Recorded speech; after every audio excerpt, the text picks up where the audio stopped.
Hola amigos, ¿cómo están? Vamos a seguir con nuestra serie de la Guerra Civil de 1891 en Chile. Esta vez nos vamos a abocar a la Junta de Gobierno, cómo se administró, y a la campaña marítima, corta pero interesante. Pero yo tenía una deuda con ustedes, que era hablar de la bibliografía.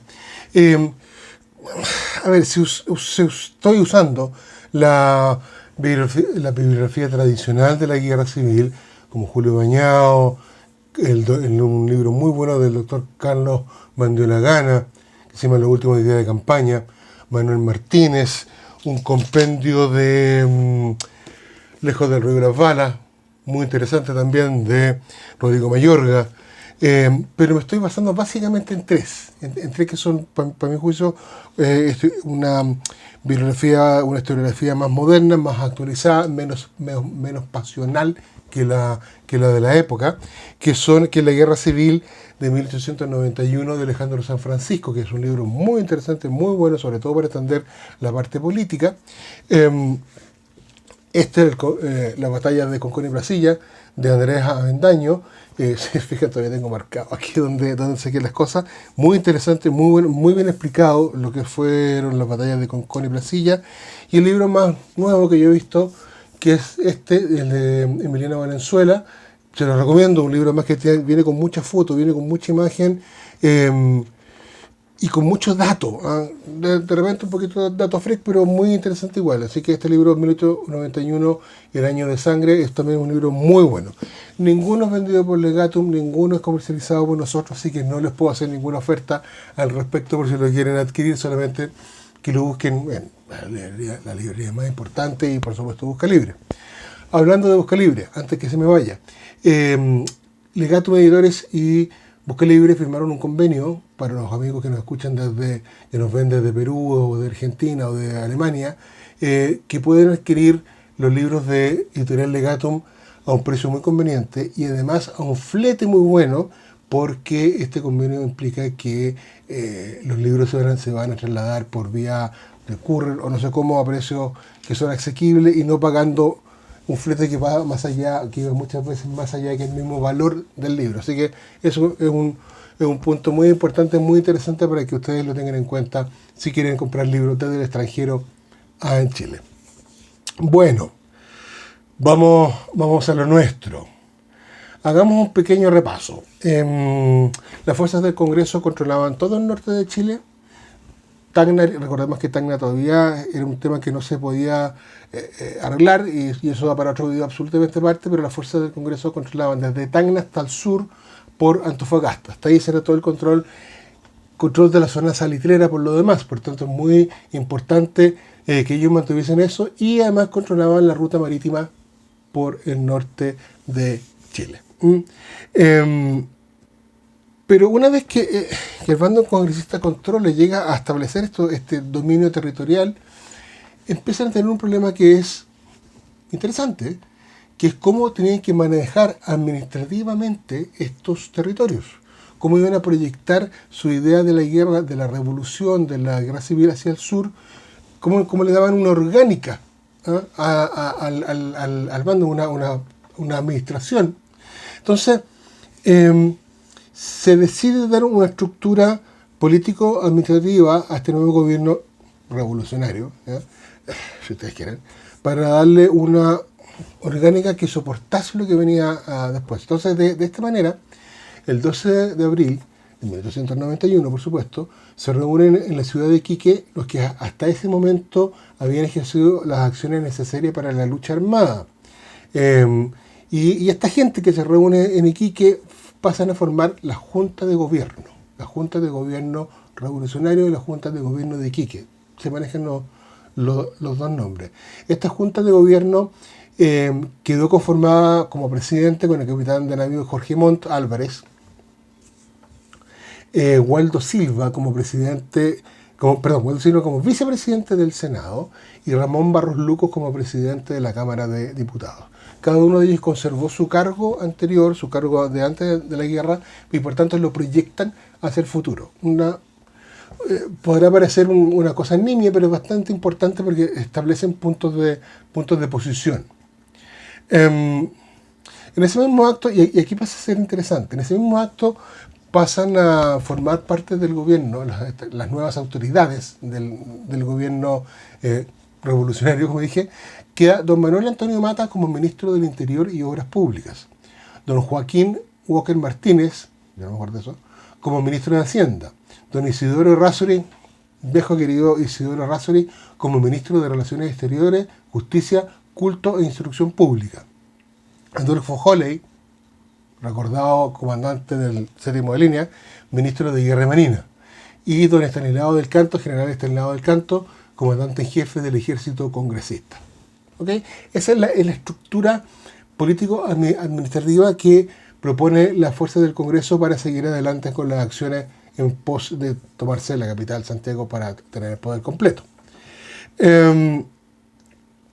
Además, la Junta de Gobierno de Iquique designa 2 agentes diplomáticos en Europa, muy importante, que uno para entorpecer y frenar las entregas de los cruceros Presidente Pinto, Presidente Errázuriz y el acorazado Capitán Prat, que se habían enviado a construir a Francia. Esos todavía estaban en astillero, estaban siendo casi terminados. Bueno, estos 2 agentes fueron Agustín Ross Edwards, primo hermano de Agustín Edwards, que había sido banquero, había sido diplomático durante mucho tiempo, lo mandaron a Londres como agente. Y don Augusto Mate Pérez, chuta, este es un personaje divertido, o sea, no es divertido, es interesante, banquero, diplomático, político liberal, apoyó la candidatura de Balmaceda, se desempeñó como diputado, senador, ministro de Hacienda durante el gobierno del presidente Aníbal Pinto. Pero en 1890 estaba en Europa y cuando estalló la revolución contra José Manuel Balmaceda, él se unió a la revolución en medio de su correligionario de partido. Y fue designado, y todavía estaba allá, ¿no es cierto?, fue designado representante del Congreso de Chile en Francia. Tenemos toda la estructura, la orgánica del bando congresista. Vamos ahora al bando balmacedista. Por el lado del presidencial vemos que los ministros que se enfrentaron a la revolución junto con el presidente Balmaceda fueron los siguientes. Don Domingo Doy Cruz, ministro del Interior. Ricardo Cruzat, ministro de Relaciones Exteriores. José Miguel Valdés, ministro de Hacienda. Francisco Concha, ministro de Justicia, Culto e Instrucción Pública. General José Velázquez, conocido nuestro, ministro de Guerra. General Orocimbo Barbosa, otro conocido nuestro, comandante en jefe del Ejército de Chile. Ya que estamos en esto, vamos a dar inicio a la campaña naval, ¿no es cierto?, que es la que pues, sucede a lo que había pasado en la campaña del norte con la zona de Tarapacá. Antes de entrar a la acción propiamente tal, hay que decir una cosa muy cierta. El presidente José Manuel Balmaceda siempre creyó, postuló y lo hizo saber, ¿no es cierto?, que nuestra armada tenía que ser grande, poderosa, que fuese la dominadora de las costas del Pacífico.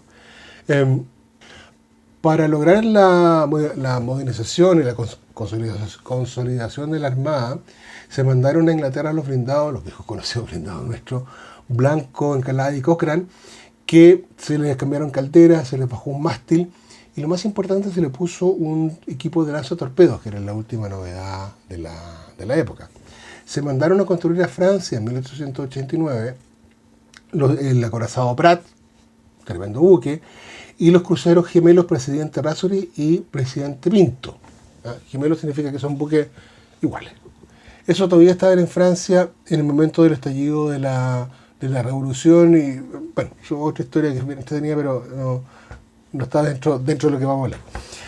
Es interesante hacer notar que el jefe de la misión naval en Francia, que tenía a cargo la construcción, traslado y planificar la nueva defensa de costa de Chile, era el contraalmirante Juan José Latorre, que él en su minuto, cuando estalla la guerra civil, él se declara neutral.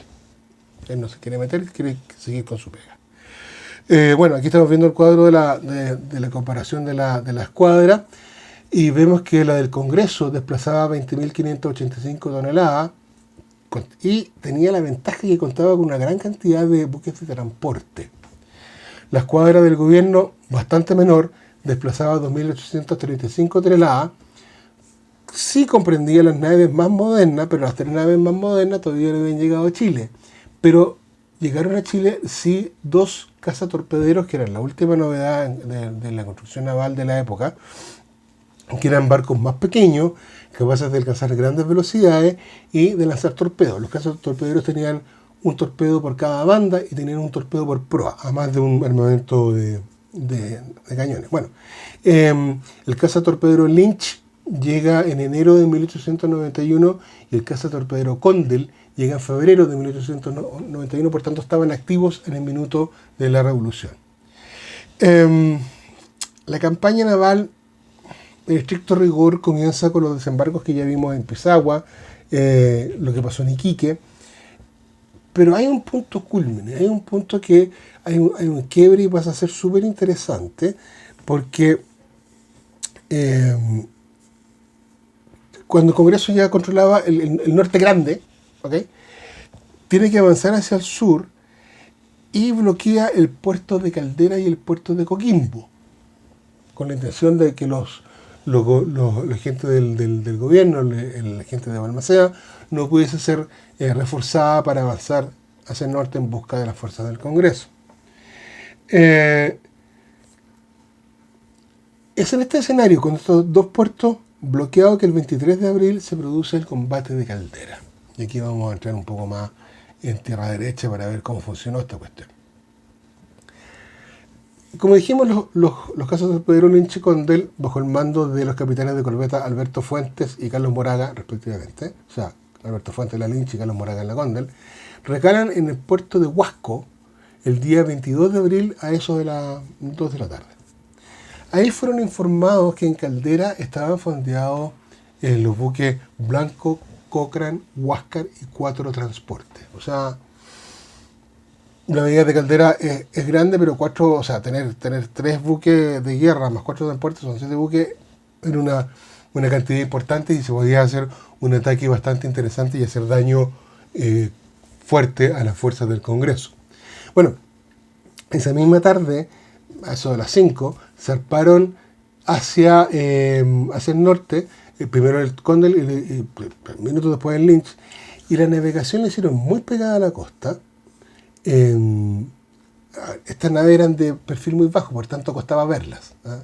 Si vemos las fotos, las naves son bajitas y con el oleaje cuesta verlas. Entonces se van pegadas a la costa usando lo que se llamaba en la época el carbón de Gales o carbón de Cardiff, que tenía una gran ventaja: no tenía mucho humo, no disparaba mucho humo por la chimenea, por tanto era difícil detectarlos. Perfil bajo, sin humo, costaba aún más detectarlo. Bueno, a eso de las 3:30 de la mañana, que esto siempre es tiempo aproximado, no es que sean exactos, del 23 de abril, ambas naves se encontraron a la cabeza, a la cuadra de Punta de Vaca, o sea, justo antes de entrar a la bahía.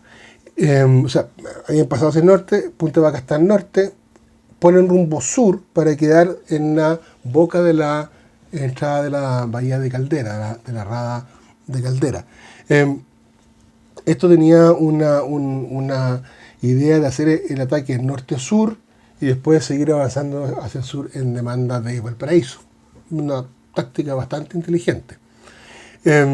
Bueno, ponen rumbo sur, desde Punta Vaca ponen rumbo sur hacia Caldera, cercano a las 4 de la mañana, y desde la entrada a la bahía, de entrada a la rada, avistaron al Blanco amarrado a una boya, y cerca de él el vapor Bío Bío, que estaba junto al muelle. Pero los otros buques no estaban. Los otros buques habían zarpado. Entonces, en vez de tener los 7 buques previos, se encontraron con solamente 2. Pero como ya estaban lanzados en ataque, bueno, siguieron con su misión. No le iban a abortar. El Conde parte primero, a su cola, a su estela va la Lynch, avanzan bastante rápido, de nuevo pegaditos a la costa. A la costa, a esa hora todavía no sale el sol, pero sí empieza a estar un poquito más claro. Son avistados y, estando más o menos a 150 metros del Blanco, el Condell dispara el torpedo de proa, le dije ya 3 torpedos, que pasa astutamente por la proa del Blanco, no le pega, y luego se disparan los 2 torpedos de los portalones que no aciertan, se desvían. El torpedo Whitehead, entre paréntesis, que ya vamos a hablar un segundo de ello.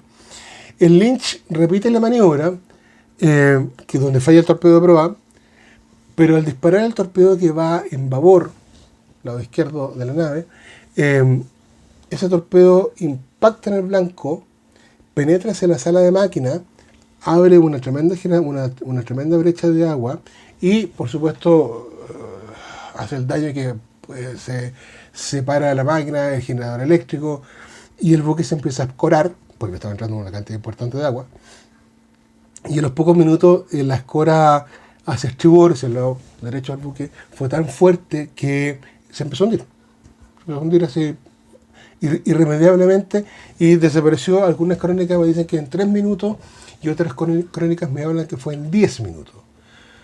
A ver, un buque con un forado grande no se va a hundir en 3 minutos, le cuesta un poco más. Me inclino a pensar que fueron 10-12 minutos lo que tardó el buque en irse a pique y, por supuesto, todos los marinos que estaban con vida, hubieron 8 muertos, pudieron escapar a nado hacia la playa. Pero aquí hay un dato interesante, un dato, si ustedes quieren, freak para la historia. Por primera vez en la historia del mundo, un torpedo autopropulsado lograba hundir un navío en tiempos de guerra. Que era el torpedo Whitehead, que era la última novedad en ese entonces. Hay otra acción previa cuando el buque británico Shah 1876 dispara contra el Huáscar en alguno de los levantamientos que tuvo el Huáscar en Perú. También dispara un torpedo que no le da, el torpedo se pierde, qué sé yo. Y también hay otra acción previa cuando el Huáscar llevaba, durante la Guerra del Pacífico, llevaba un torpedo que lo lanzan en Iquique y el torpedo se le enredaron los cables y al final el torpedo se da vuelta y se devuelve contra el Huáscar. Tuvieron que cortar los cables y perder el torpedo. Por tanto, esta es la primera vez que un torpedo logra hundir un buque de guerra que funciona, que probaron que realmente funcionaba el tema de los torpedos. Bueno, las bajas de esa acción fueron de 11 oficiales y 171 tripulantes muertos en el blanco, entre marinos y civiles, entre ellos el secretario general de la Junta de Gobierno de Iquique, don Enrique Valdés Vergara. Entonces, fue un ataque importante, produjo un daño importante, no solamente el blanco que quedó hundido ahí muchos años y que tuvo un final muy frío, muy peca. El blanco quedó hundido en los fondos de Caldera durante muchos años, hasta que en una época que cuando se quiso ampliar el muelle de que el puerto se dinamitaron y ya no queda prácticamente nada. Una pena. Bueno, volvamos a nuestra acción.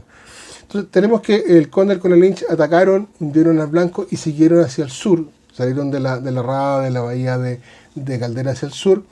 Y cerca de las 6:30, estos buques balmaceristas retornan a la bahía de Caldera, se da media vuelta, para verificar los hundimientos. O sea, ellos atacan, se desplazan hacia el sur y vuelven para verificar el daño que habían hecho.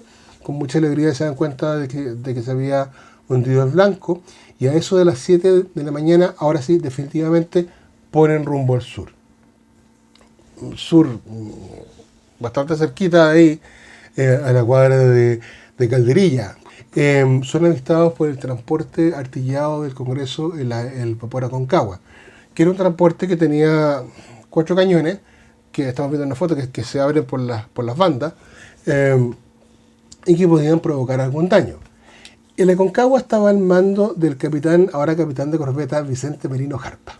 ¿Se acuerdan que en el video pasado hablamos que Vicente Merino Jarpa había sido el responsable de la defensa de la aduana de Iquique con el grado de teniente? Bueno, ascendió a capitán, capitán de corbeta, y le dieron el mando de un buque, el vapor artillado Aconcagua, que es el que se enfrenta esta vez con los 2 cazatorpederos. Se avistan, las crónicas nos hablan que cerca de los 4.000 metros se empieza el fuego de la Aconcagua sobre los otros 2 buques bastante más pequeños, bastante más difíciles de ver y por supuesto pegarle. Pero los cazatorpederos inteligentemente se acercaron hasta los 2.000 metros y ahí empezaron ellos con sus armas a cañonear al vapor Aconcagua. No está muy claro cuánto rato dura este combate naval, Pero uno de los disparos de la Concagua le pegó de pleno al cazatorpedero Lynch, que tuvo que retirarse del combate con daños bastante graves. Y la Lynch hizo más o menos lo mismo porque se quedaba sola combatiendo contra el vapor Aconcagua. Bueno, a eso de las 8:20 de la mañana, de acuerdo al parte entregado, se acaba el combate. La Aconcagua sigue para el norte y los otros dos navíos se van rangueando, porque realmente el daño fue más o menos importante, hacia el sur. Pero aquí viene una parte interesante. El Aconcagua disparó 97 tiros sobre los dos buques, de los cuales acertó uno. Eso nos habla que el 1% de los disparos de la Aconcagua tuvo éxito. Los cazatorpederos hicieron 400 disparos sobre el vapor Aconcagua, acertando 8. Eso habla del 2% de la efectividad de los disparos sobre el buque del Congreso. La verdad, bien mala puntería, ¿qué quieres que les diga? Eso se debe a falta de entrenamiento, nerviosismo, falta seguramente de algún instrumento de telemetría para poder medir bien las distancias y, por supuesto, lo más importante, entrenar para poder establecer, conocer bien su arma, conocer bien cómo funciona y conocer bien las distancias. Por tanto, dispararon en total casi 500 tiros entre los 3 participantes y le pegaron entre los 3 participantes 9 veces. ¿Qué quieren que les diga? Bueno, resultado del combate de Caldera y de Calderilla fue un buque del Congreso hundido, el cazatorpedero Condor seriamente dañado por el impacto de la Concagua, y el cazatorpedero Lynch con las calderas casi reventadas por todo el esfuerzo que tuvo que hacer, y ambas naves retornaron a Valparaíso y de ahí no salieron más, porque no tenían repuestos, no tenían cómo acceder, no tenían nada, entonces quedaron ahí botadas hasta después de la guerra de la guerra civil. Y aquí viene ahora, amigos míos, un incidente, el famoso incidente del Itata, que es casi para un guión de una película de Hollywood. A ver, vamos a irnos haciendo por escenas para poder entenderlo bien. Escena número 1, Washington. En Estados Unidos, el presidente Harrison designó como secretario de Estado a nuestro viejo y no bien recordado James Blaine. Ya hemos hablado, si ustedes buscan los videos de la Guerra Pacífica, se van a dar cuenta que James Blaine fue un personaje bastante curioso, por decirlo menos. Ok. Escena 2. Ricardo Cussat, ministro de Relaciones Exteriores del gobierno de Balmaceda, nombró a don Prudencio Lascano como ministro plenipotenciario de Chile en Washington. ¿Okay? Lascano tenía como misión obtener el apoyo político de Estados Unidos al gobierno de Balmaceda, y para lograr aquello se entrevistó con el secretario de Estado James Blaine. Recordemos que Blaine siempre fue un duro y crítico a la gestión chilena durante la Guerra del Pacífico. Además, estaba muy temeroso de que Chile expandiera su poder sobre el Pacífico Sur, y por tanto se mostró escéptico. Pero luego, en una segunda pensada, quizás meditado con la almohada, decidió dar el apoyo al gobierno de Balmaceda. ¿Vale? Escena 2. Nueva York. Isidore Errázuriz, como ya vimos, ministro de Relaciones Exteriores del Congreso, nombró a Ricardo Trumbull como agente chileno en Estados Unidos. Con el dinero del Club de Salitre, Trumbull se contactó en Nueva York con William Grace, la casa Grace y compañía, para efectuar una importante compra de armas. Lo compra, cierra el trato y logra adquirir 5.000 fusiles Remington y 2.000 cajas de munición. No sé cuántas balas venían. No me pregunten eso porque no lo sé. Solo sé que son 2.000 cajas. Bueno, todos estos bultos son enviados por ferrocarril desde Nueva York a Los Ángeles, California, para ser embarcados en una goleta norteamericana llamada, Robert and Minnie. ¿Vale? De Nueva York por tren a Los Ángeles para la Robert and Minnie.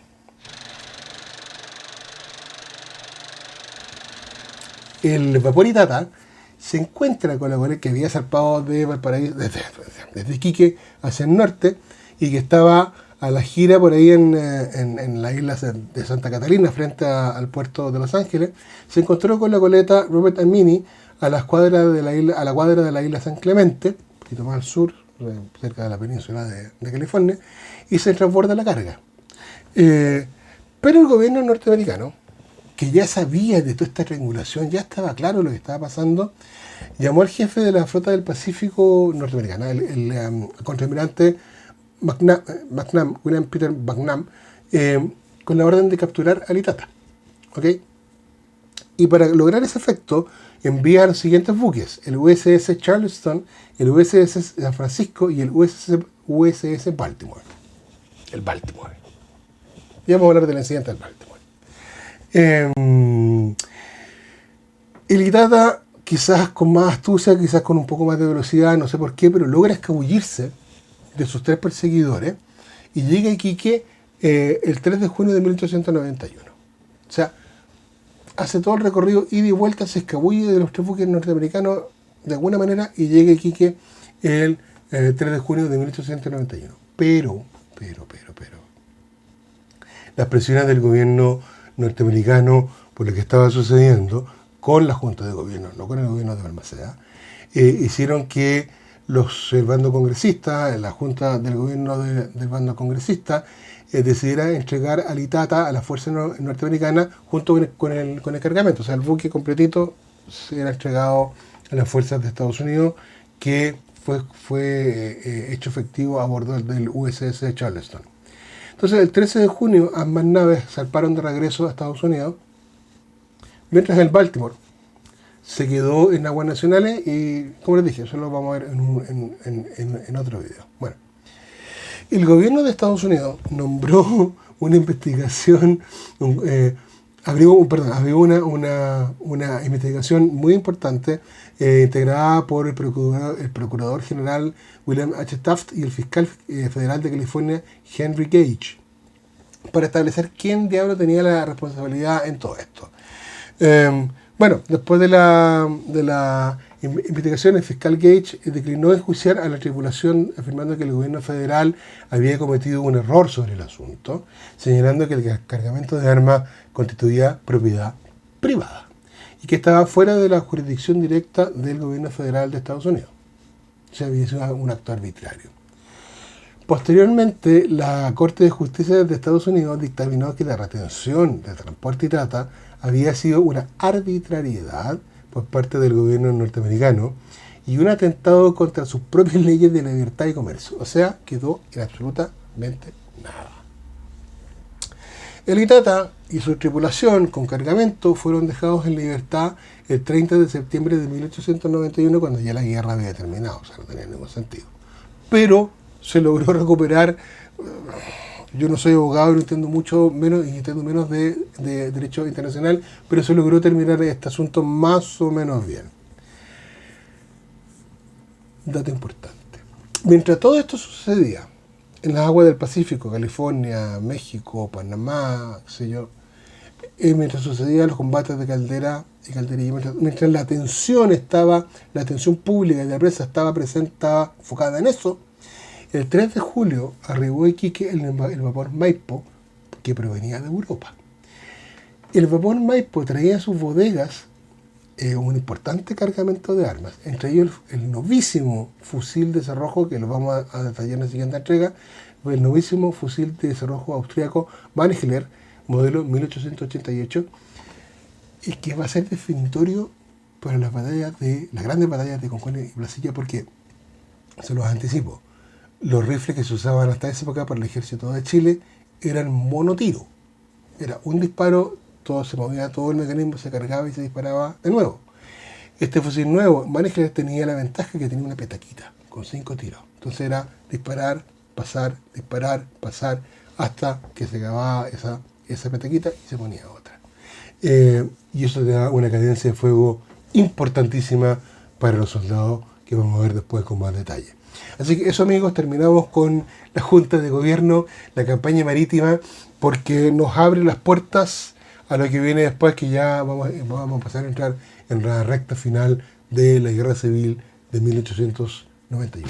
Que esté muy bien, nos vemos, chao, chao.